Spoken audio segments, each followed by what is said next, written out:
Hello everybody, I'm Gwen Campbell-Mindes. Welcome to Gwen's Bookish Ramblings, and we are on the last book of the main Valdemar series.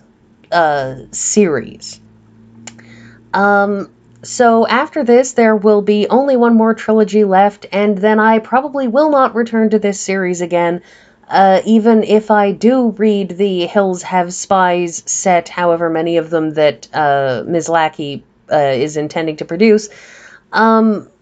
But we'll get there when we get there. Anyway, so Stormbreaking. At the end of the first book of this trilogy, a magical stopgap was created to sort of defray the effects of the storms. Okay, fine. At the end of the last book, at the very last page of the last book, basically,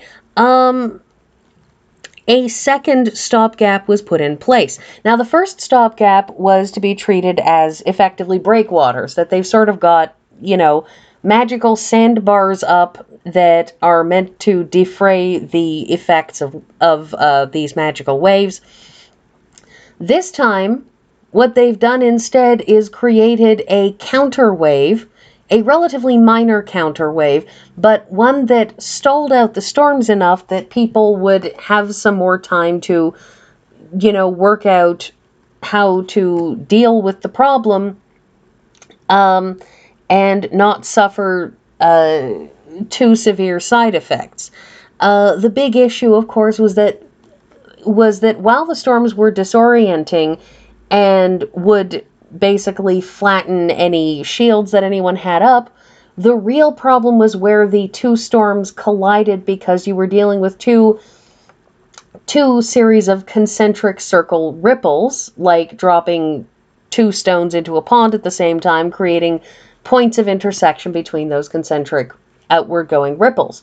In this case, they're inward moving ripples, but nonetheless, the thing is that where those two collided was where you had serious problems, because where they collided was where the magic really got warped and would create a sort of an effect on the land, sort of right in and around that point of collision.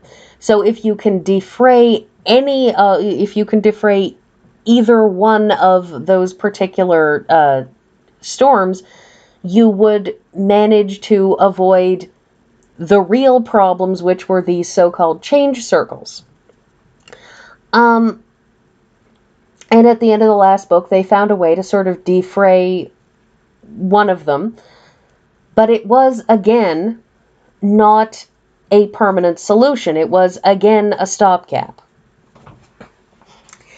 And so this book is basically about them trying to figure out how to take that second stopgap and make it into a sort of a permanent solution.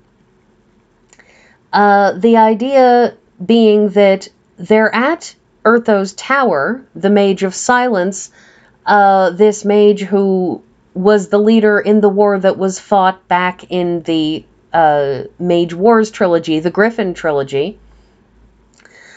And they're at his tower trying to figure out the weapons in it.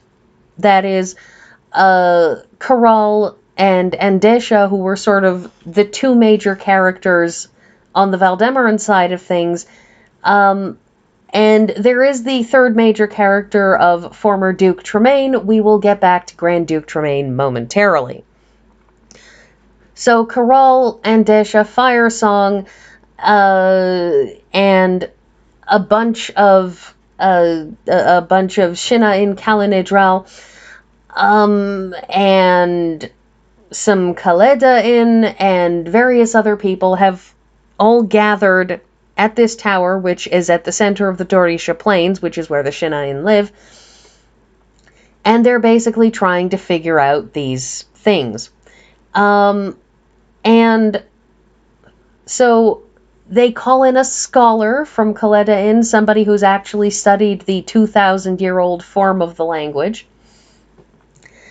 And so the bulk of this book, although there are a lot of there's a certain amount of discussion of technical issues of how do we use this weapon, what are we going to use this weapon. A lot of this book is Fire Song angsting because in the last book he had suffered some kind of psychiatric mental, some sort of brain chemical imbalance caused by the storms, which had basically sent him into a bit of a personality tailspin.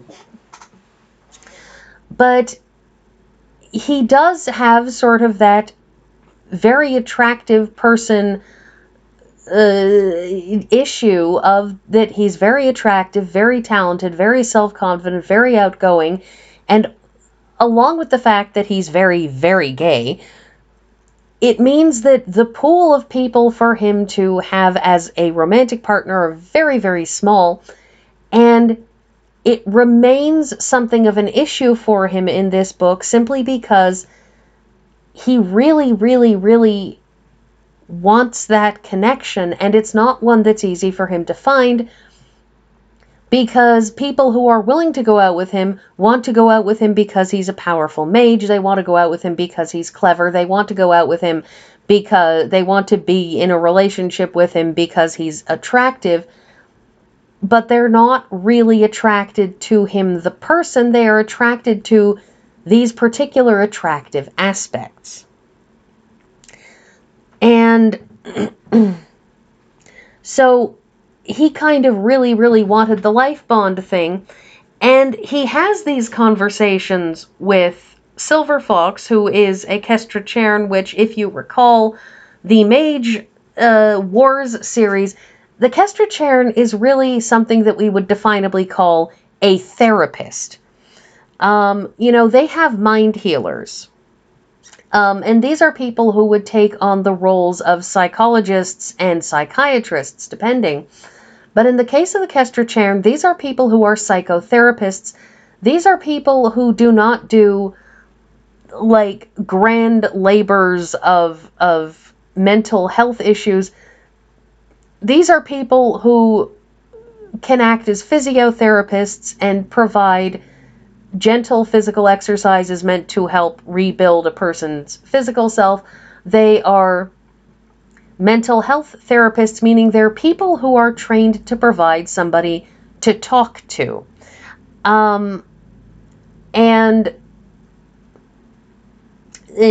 That's the thing, is that mind healers are people with psychic powers that allow them to go into somebody's mind and fix a problem. But a therapist is somebody who says, okay, we've dealt with this massive issue, now here's the talking cure. And in a lot of ways, this was the best person Firesong could have wound up in a long-term relationship with, as we will see in the next trilogy, because he needs somebody who he can talk to about things and who sees him as a person first and as a grand, super powerful, creative mage, etc., second. Chorale, in the meantime, has an ongoing issue that goes back to the first book in this trilogy of him dealing once again with having his world upended. Because back in the first book, he has to keep on reminding himself that the Valdemarans are people just like the Karsites. That of all of the lies that were told, one of the biggest lies that was told was that the heralds are the white demons, that they are the white riders of the white demons. Whereas, in point of fact, the heralds were anything but. And now he is having to face head-on this idea that, in spite of the fact that the Karsites believed that Vicandus is the one god, that there is in fact this goddess Kalinel, and that she exists and works and does things, he has to deal with the idea of ghosts, with the idea of spirits that aren't restless spirits, but are spirits that have made particular choices that mean that they have returned to Earth and are there doing things. And Vaniel is brought back for this through Chorale's intervention. That is, Chorale, being a priest, is able to call upon Vacandus to ask for Vacandus' help to intervene and bring Vaniel and Stefan and Ephandes from the Sorrows and bring them all the way to Orthos Tower, because, of course, they had bound themselves to the Sorrows to protect Valdemar's northern border. But they needed more mages. So Vaniel is brought in because they need more mages. And they find something and they figure out a way to deal with it. And Chorale is there in no small part because he is a channel, that is, a person who cannot use magic but can act as effectively a point of concentration for magic. To use the simile from the book, he's like a funnel, and you pour magic into the top, and it's all coming out in a narrow, controlled stream at the other end, which can be used for whatever purposes. The other thing in this, and I haven't been going through my pictures, here's a picture of Chorale.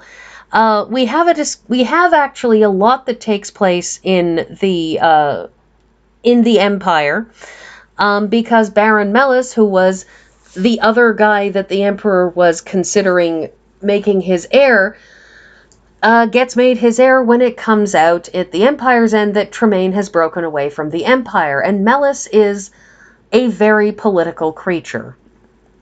He is perhaps the best of the worst kind of dictator. That is, he's a dictator with only his own best interest in mind, but has a broad enough perspective on things to understand that being emperor of an empire that has been destroyed because you were so busy being self-aggrandizing does no good to anybody.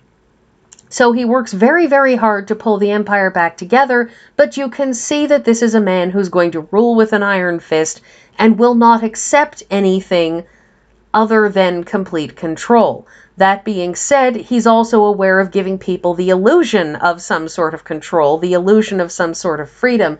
So he's very, very clever, and showing this almost basically just explains why the Empire hasn't been throwing itself into Valdemar's business. And it does come across as a bit of Mercedes Lackey throwing out her political beliefs all over the page, but it's fairly well written, and it's interesting, and you can't entirely dislike Mellis simply because he is somebody who sees well enough that you can't just be awful to everybody. Not because he's a nice person, but because he has enough of a practical bent of mind to administer the country fairly well. So Loetia and the Calanidral, of course, play a role in this. Loetia is a I don't remember. No, he's not a Shinna in Shaman. He is a Kaleda in Shaman and Mage, and he participates. And the Leshia e Calanidral, that is the spirit Calanidral that will train others and who occasionally work on planet Earth on behalf of Calanel, are very much play a role. And of course, one of the things that Chorale has to deal with all over again is the lizard person and the wolf person. And last but not least, we get a resurgence from Iftel of griffins, because there was a griffin wing that got separated off from the rest that wound up in White Griffin. And I didn't get around to talking about Duke Tremaine, who just is a very, very significant part of this book. And geez, I only have 20 seconds left on my timer, but basically, I really, really love watching him cope with all of this weird crap that's going on, and cope with being made king and cope with primitive magics and mind magics that he had no idea existed and really doesn't like because they're super, super primitive. And that's everything, and I'll see you all next week.